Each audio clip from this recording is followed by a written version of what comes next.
I remember so well the moment when I heard in the radio that they were talking about Gorbachev in past tense.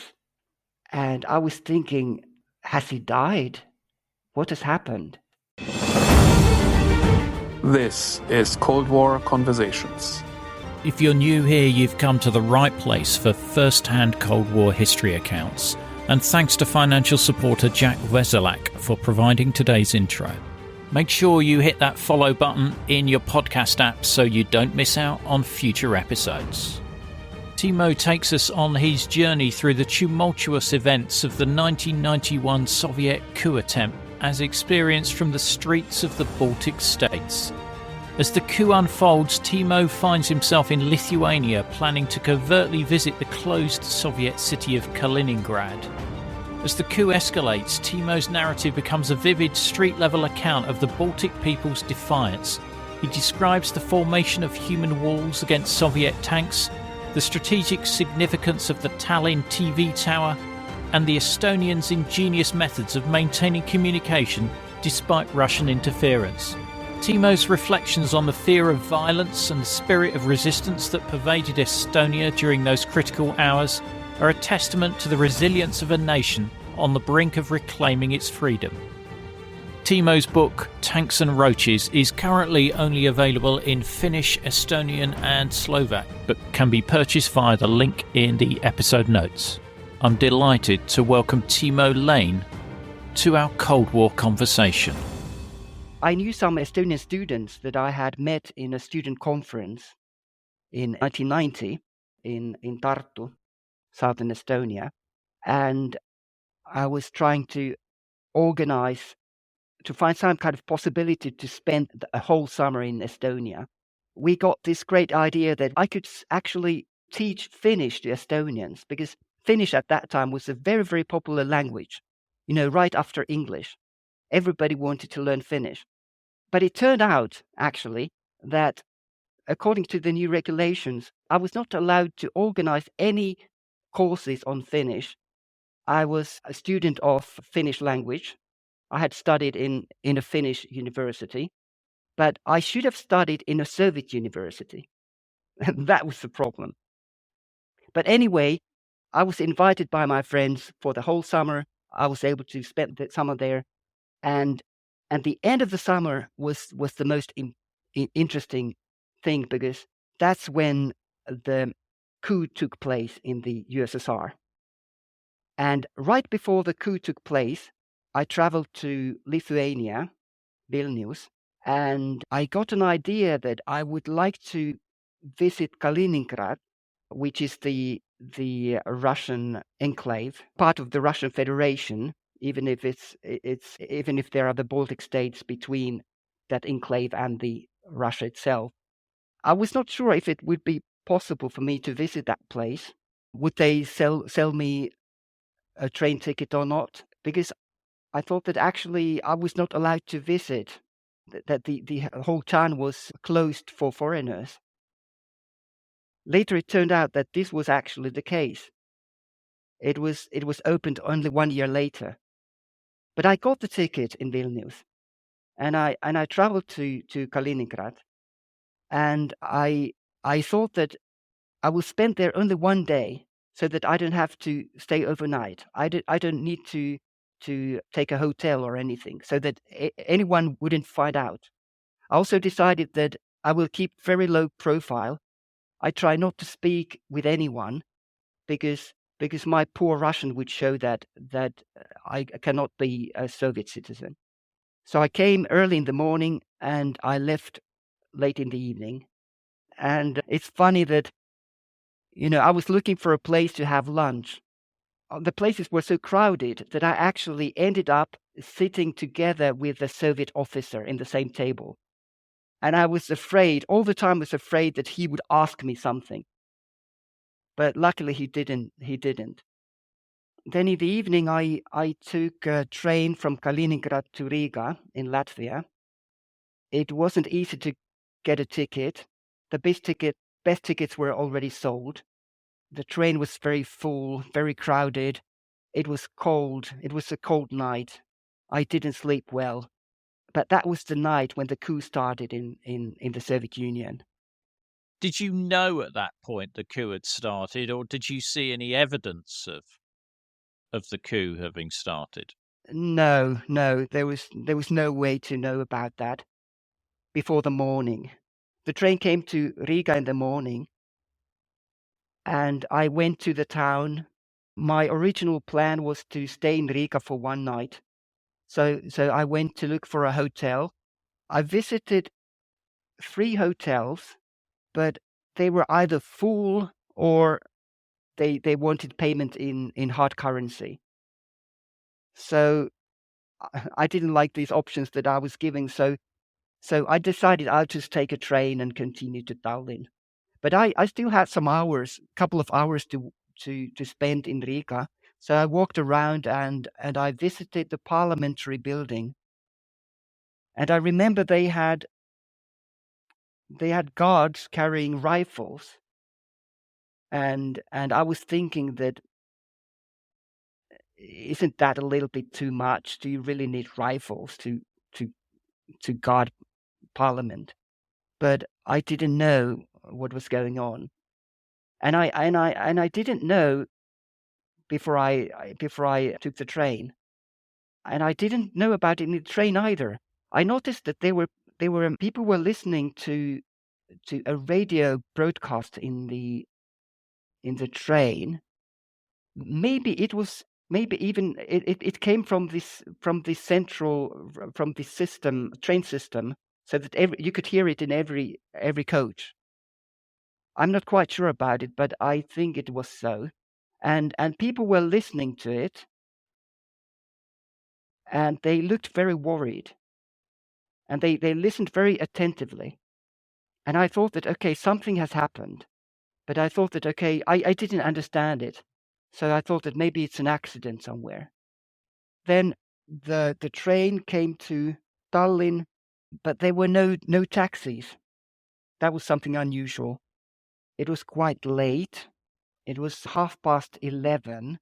So, but people said that there would be taxis coming. So I decided to wait. I waited for an hour, and then there was a private Volga that came. So people used that kind of black taxis. It was very ordinary thing. So there were other peoples going to my suburb as well. So we took that Volga, and I got home. And then it must have been close to 1:00. I thought that before going to bed, I will eat something and I will water the flowers on top of the cupboard.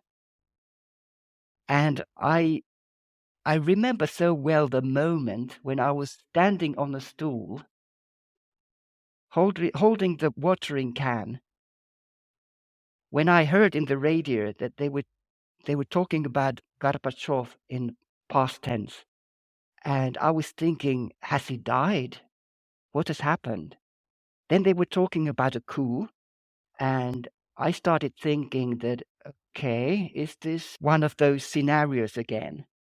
Because there had been some discussions about different scenarios. That one scenario was a military coup, but then I found out that this is it's really happening. There's a coup. Then I immediately turned on the Estonian radio and found out that it was still free. And I took a notebook and started to make notes just to figure out what is the situation. And maybe I'll give you just a couple of short examples from my notebook. I still have the notebook. For example, 1:00, Estonia. A column of military vehicles from Russia is slowly moving towards Tallinn. If the radio and TV center will be occupied, it will happen between 4 and 6 o'clock tonight. That's what I wrote down. 2:00, Lithuania. The parliament building is besieged by 100 armored vehicles. 2:00, Latvia. 1 died and 1 was wounded when a bus was fired at in Riga. Estonia. People are asked to come with heavy vehicles to close all the streets leading to radio and TV center. 3 o'clock, Latvia. Radio went silent at 2:30. That kind of news. Estonian radio didn't go silent. It worked all the time. They also played a lot of patriotic music between the news. This music really, it made the moment feel very special, because there were many well-known songs that I already had learned to know by then. Songs with names like Dawn, No Country is Alone, I Am and Will Remain Estonian, and that kind of songs. And I think they were played to raise morale, but they also felt like a summary of the last 5 years. They reminded people how long way they had come together from the first little signs of national awakening till this moment of destiny, because no one would know what would come next. And I remember thinking how we should preserve the memory of this period when everything is crushed. That how could we tell future generations what it was really like when the truth is again replaced by lies and repression. I had that kind of thoughts during the night. Then at 5 o'clock, I went to bed. I slept for 3 hours. I woke up at 8 o'clock in the morning. And they had more news at 8 o'clock. In Latvia, 4 key buildings had been occupied by the morning: Interior Ministry, Radio House, Telephone Center, and the building of the Popular Front. And at the 8 o'clock news, they also said that in Estonia, the column of about 100 vehicles is expected to arrive in Tallinn at about 9:45. So I knew that I have about 1.5 hours, and I could make to the radio and TV center in time before the tanks arrive. And that's what I did. I went there. Did you ever at any point think this is a time to keep your head down and not be out on the streets confronting Soviet tanks? Well, when I went there, it didn't take long when I actually got this thought. I mean, I didn't think about it in the beginning. I thought that, yeah, of course I want to go there. I don't know what I was thinking. It was just clear that I need to go there.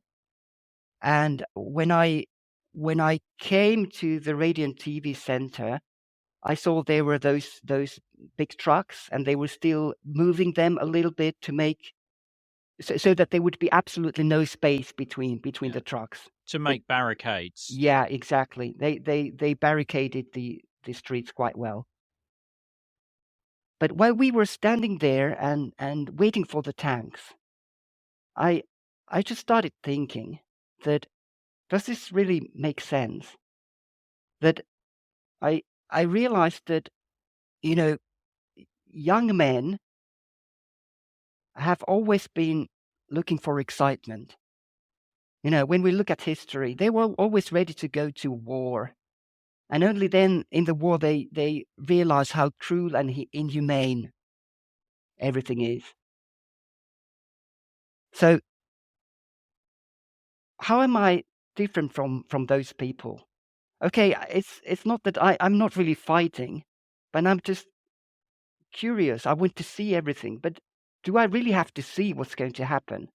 If they start shooting, I thought that, okay, I will go away. I will go to the other side of the street. I will look for shelter behind cars or so. But I mean, realistically, when they start shooting, a bullet can kill you from a very far distance.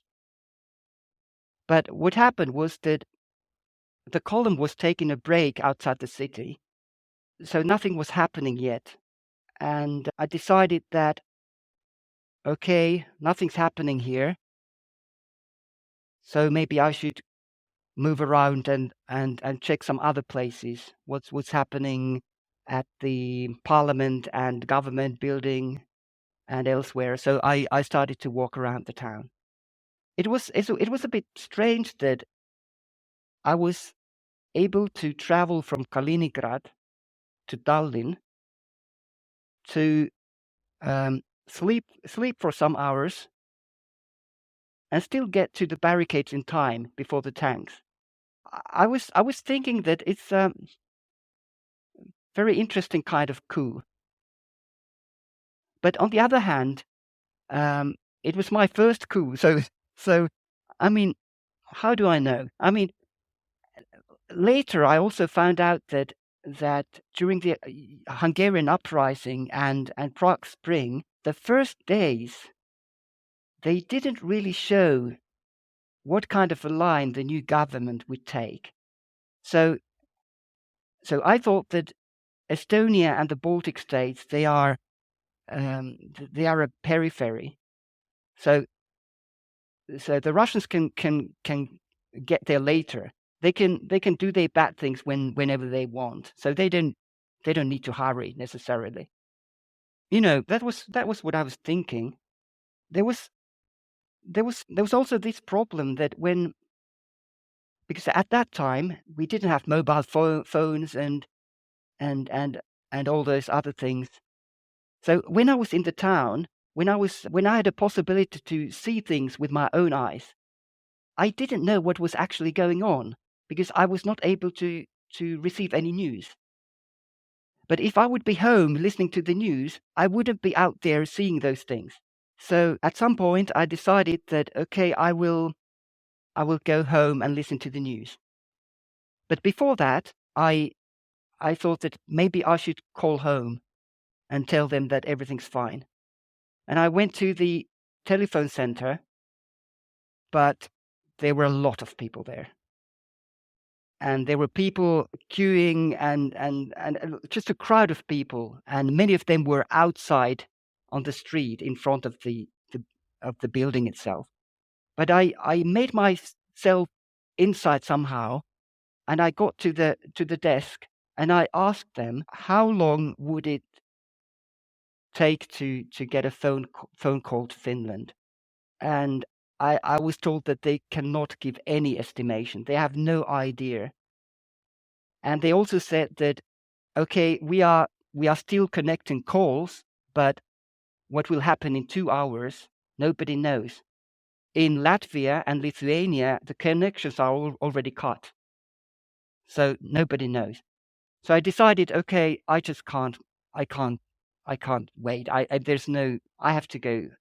have to go home and hope that my parents would understand that I just can't call them. I went to my flat, which was located in a Russian-speaking suburb, listened to the news, and I was already planning to get back to the town by 4:00 because the Popular Front was organizing a demonstration at the Freedom Square. People were informed about this meeting at 3:00 at night, so I picked this information during the night, and I knew that I will go there. This demonstration, of course, was forbidden by the occupying forces, but who would really care? I mean, it was clear that I would go there. I remember in the bus from Lasnamäe to the center, there was something strange because people looked so normal. I mean, they were mainly Russians because they were living in the Russian-speaking suburb. They were maybe not so well. I thought that maybe they are not so concerned about the coup.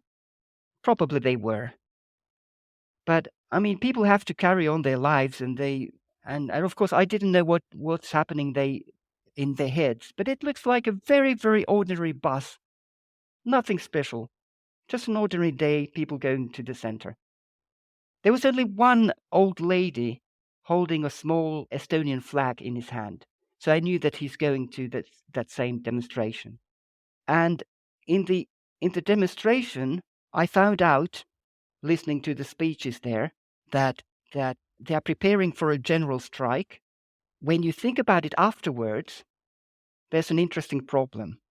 There was still the democratically elected parliament in Estonia, and the government that consisted of reformists and independent supporters. So who would those people be striking against? People living in Estonia would feel the consequences of a general strike. But how about the emergency committee in Moscow? I mean, they wouldn't bother. But of course, I understand that this general strike was preparation for future.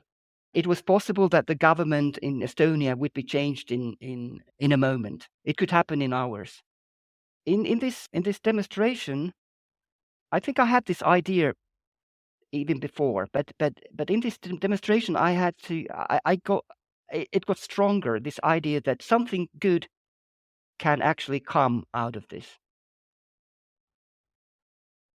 I started to think that maybe the coup can last a month, maybe 3 months, but not longer.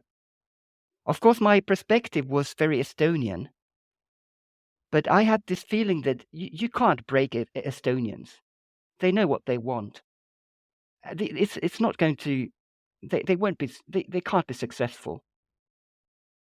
And when I heard some news in this demonstration that there are people in Moscow protesting against the coup, I had this feeling that we are going to win. If Russians are on our side, we are going to win.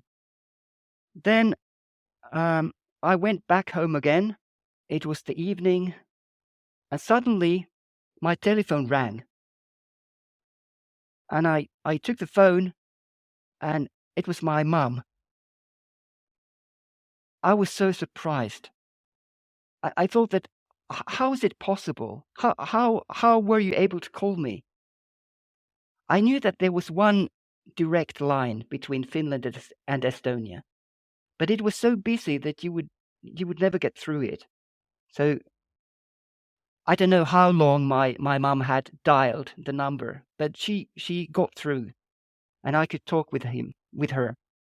I said that everything is okay. I will stay here. I guess I was not able to tell her everything. I had to tell her that, okay, borders are probably closed, and I will not be able to call you, but everything will be fine in any case. And I was telling her that my safety depends very much on my own decisions, and I don't think anyone in this situation will pay any special attention to foreigners. So there should be nothing to worry about. And it seemed that my mother took it as I told it. So she seemed quite calm. Do you tell her anything else on that call? I mean, I'm just thinking, you know you're going to be going on a demonstration. You know there's Soviet tanks and Soviet soldiers with live ammunition. Do you tell her on that call specifically that you love her or anything like that? Can you remember? No, I didn't tell anything like that. Yeah. I think it was more like we were trying to think about the situation from some kind of logical point of view. And I think maybe she didn't even realize what kind of dangers there actually were. But it was very good that we had this contact. It was very good. I knew that they are fine, and they knew that I'm okay. So I felt better after that. It was late evening.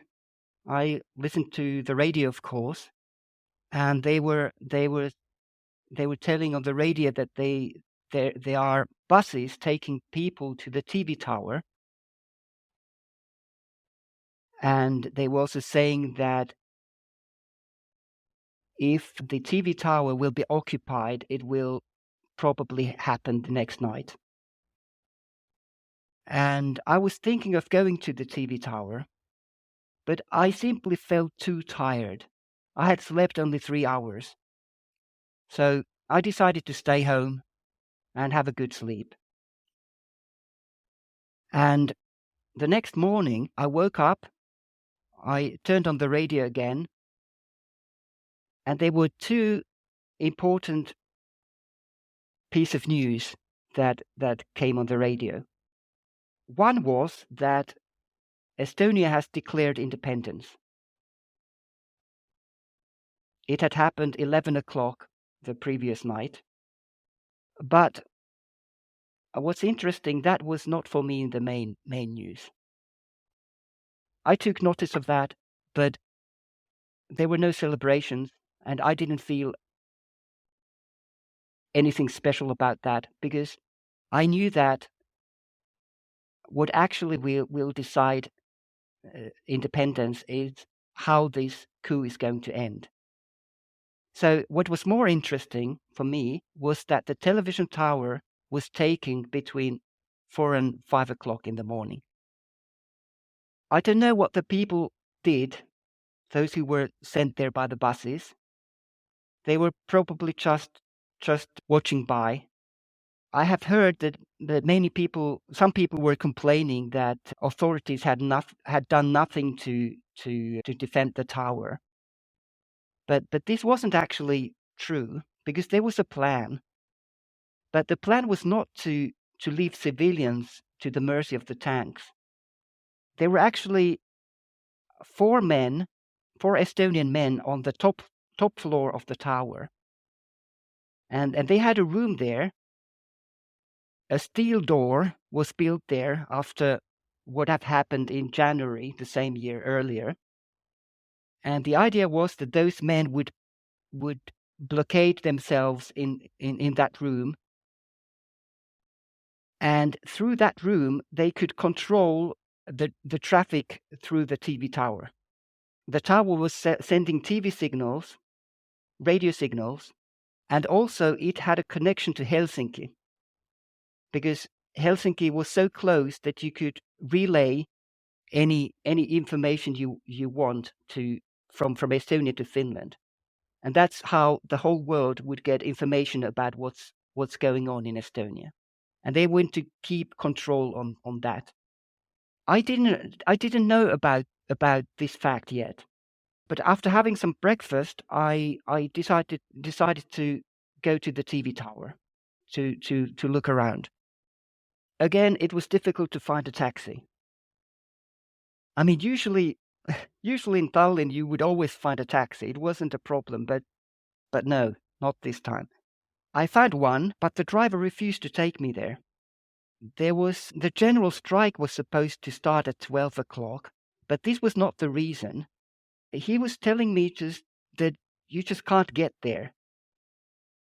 But then I asked that, okay, maybe you could take me as close as you can, and then I'll walk from there. But he still refused. He didn't want to go there.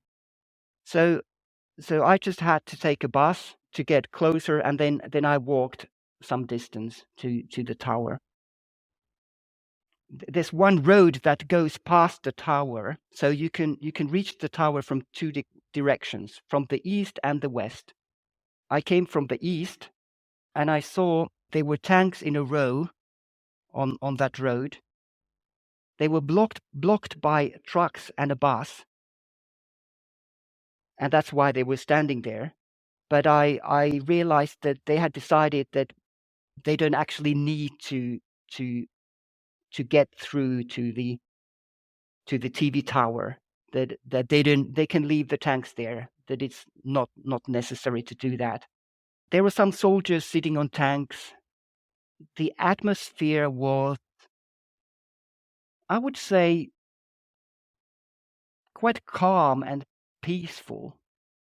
There were civilians walking around. No big crowds, but still many people. I went close to the tower, and I saw that at the base of the tower there was an area that was closed by a fence, and there were soldiers carrying rifles inside. Something very similar to what I had seen in Vilnius just some days ago, because they had an occupied TV tower there since January. But then I noticed that something is happening on the western side, about 200 meters from the tower, and they were bringing more. They were actually the Russians were bringing more troops to the area from the west. There was also a blockade. There was a truck with a trailer and a Moskvich car that blocked the road. So I went there, and there were other Estonians who also came there to have a look. I didn't see women. I saw how the Russians started the truck, tried to move it, but couldn't. The motor was roaring. There was exhaust gas in the air, but it was somehow blocked, that they just couldn't move the truck. So then they detached the trailer and pushed it aside. And then I saw that there's this Moskvich as well, this car. And they also pushed Moskvich away, and I saw it slowly rolling into a deep ditch. And I remember thinking that this moment will show me how much do they care, because you could prevent damage if you would just stop the car, or you just could let it go and not care about it. And in the last moment, one soldier ran to the car, opened the door, and braked just in time. So now they got enough room for military vehicles to drive through. But the road was still blocked by people. There was a human wall formed by Estonians, and I was among them. I was on the right side. It felt the most safe place to be in. I didn't want to be in the middle of the road. Soldiers came out, formed a column in front of the Estonian men, and there was about 10 meters between this human wall and the soldiers. And I realized that a clash is unavoidable. There was someone from the Estonian Home Guard who was telling the Estonians that, okay, we have shown them that we don't want them. They got our message. So let's now step aside and avoid bloodshed.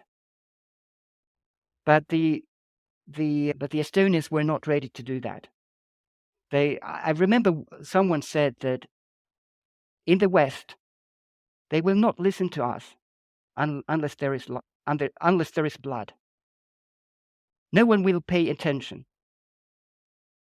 So let's give them the blood.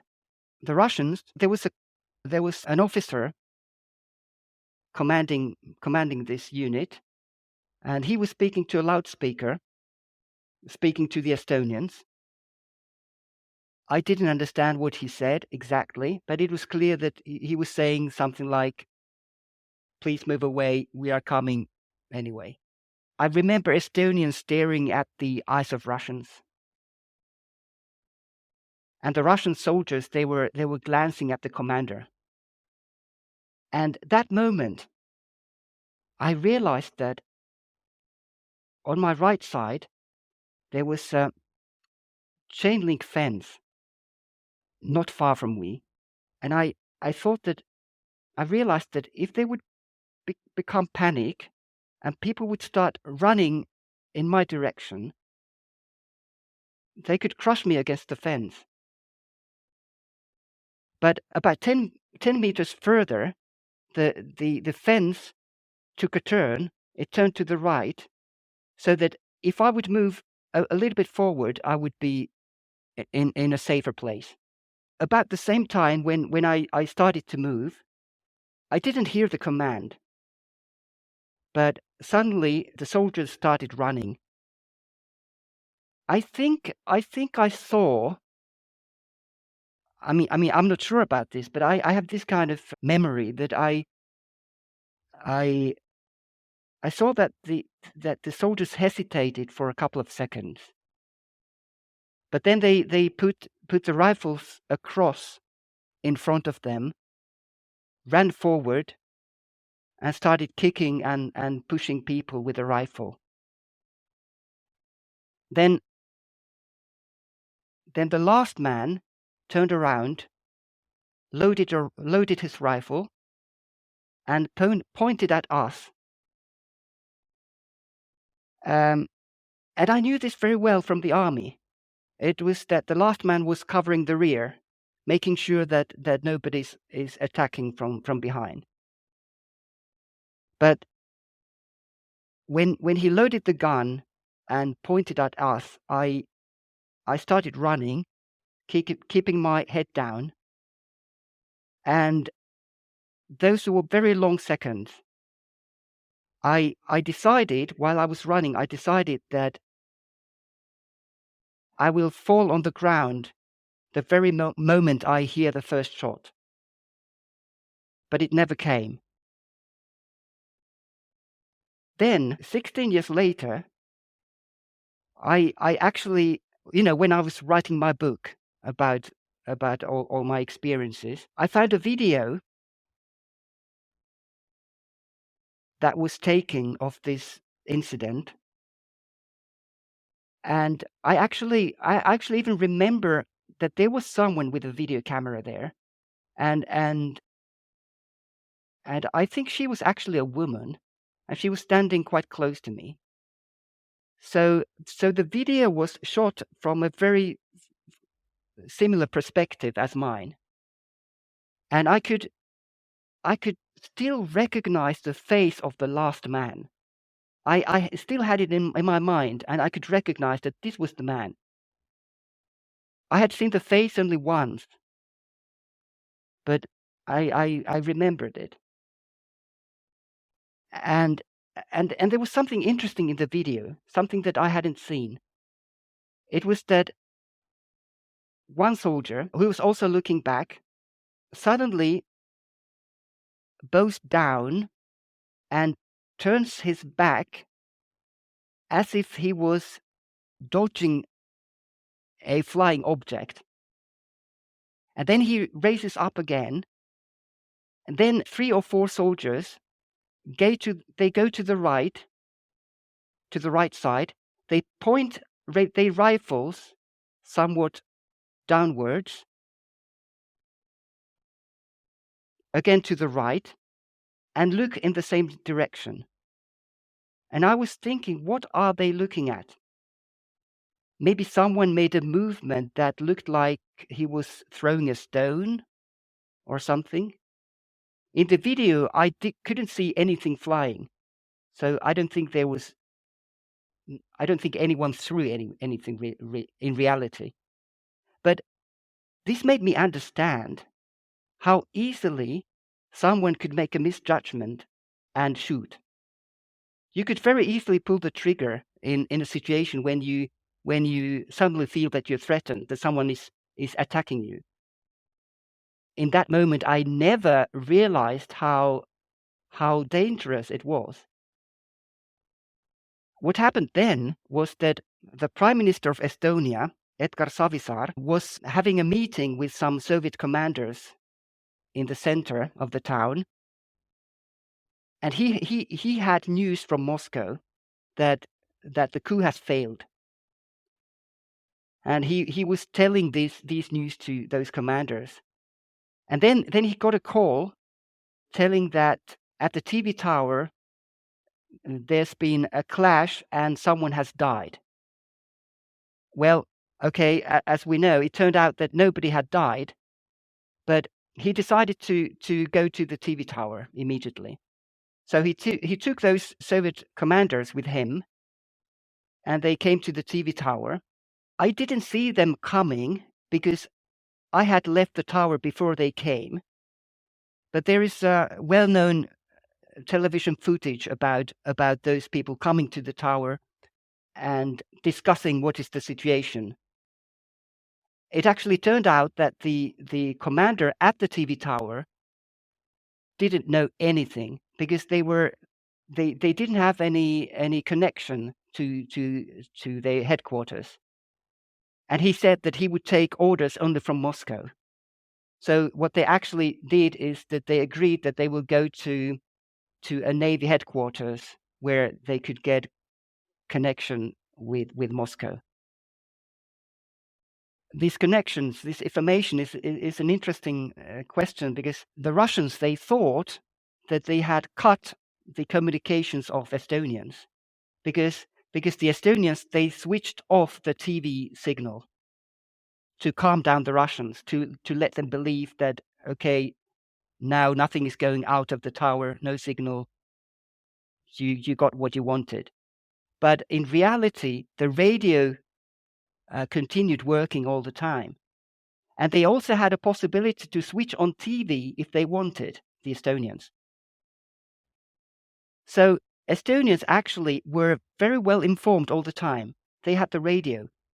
But Estonians were jamming these military connections so that these paratroopers at the TV tower, actually, they were the ones who didn't have any connection. And they were not able to make decisions because they didn't get the orders. So this is where it ended. That was a really fascinating account you gave me there. That I just basically didn't want to interrupt you in your flow there, Timo, because it was a great eyewitness account. Quick question: what happened to the guys that were in the tower locked? Because they were locked in a room up there. Did the Russians know that they were in there? That's actually a good question, because when the Russians came to the TV tower early in the morning, those 4 men, they rushed upstairs, took all the lifts up and blockaded them. But these paratroopers, they were running up the stairs. And the Estonian men, one of the men has told that they did it very quickly, surprisingly quickly. And he actually had an eye contact with a paratrooper who was on the stairs. And they even exchanged a couple of words before he shut the door. Then, for some reason, these 4 men were left alone, and the Russians didn't pay much attention to them. And there are a little bit different accounts on this, why this happened and how it actually was. But later during the day, they started to become interested in those men upstairs. And one reason for this could be, there are people who are saying that the Estonian radio was talking too openly about the 4 men upstairs. That there were some people, local Russians, maybe from the Inter movement, which was a pro-Soviet movement, that they probably informed paratroopers about this or something like that. But in any case, during the day, the Russians came to the door and demanded the Estonians to open it. And they said that we will blow up the door if you don't do that. But then the Estonians, they said that they would use the fire extinguishing system of the tower, which worked on freon, so that it would take all the air and it would kill everybody in the tower. That they would use it if they try to attack. I don't know if it really would have worked that way, or was it just a bluff? I don't know. But the Russians left them alone again. So they were there till the end. I found out later that this was the most traumatic moment during those days in Estonia. They even have a monument for defenders of the TV tower at the TV tower right now. So it was a significant thing. Wow, incredible. Incredible bravery as well. Timo, what did you do after you left the TV tower? I came back home that evening and I heard the news that the coup was over. The TV had not worked during the day. And I remember when I came back home, it was not working yet. But it started working soon.